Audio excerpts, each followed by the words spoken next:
Le président Emmanuel Macron a des mots très très forts contre les non-vaccinés. Il ne leur a jamais parlé comme ça.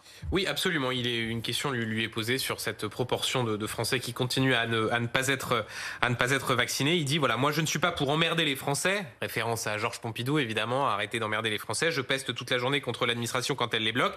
Eh bien là, les non-vaccinés, dit-il, j'ai très envie de les emmerder.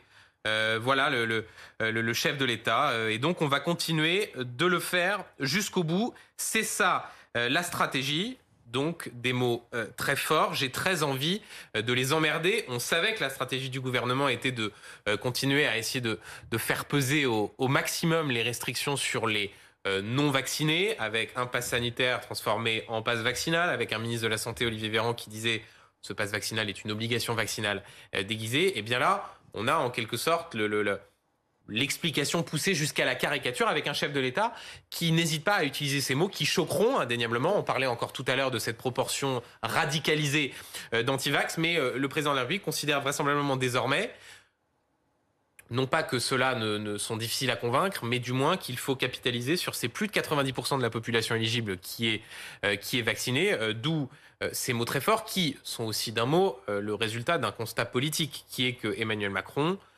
est le héros AUT dans son électorat, dans les gens qui le soutiennent, de ceux qui sont vaccinés, d'un discours pro-science, d'un discours pro-vaccination. Deux gens d'une partie de son électorat qui, il faut dire, sont de plus en plus exaspérés par ceux qui refusent de se faire vacciner, d'où ces mots que l'on nous répète encore pour ceux qui viennent d'arriver. Les non-vaccinés, j'ai très envie de les emmerder. Voilà les mots qui sont dits, qui sont lâchés ce soir par le chef de l'État dans les colonnes du Parisien.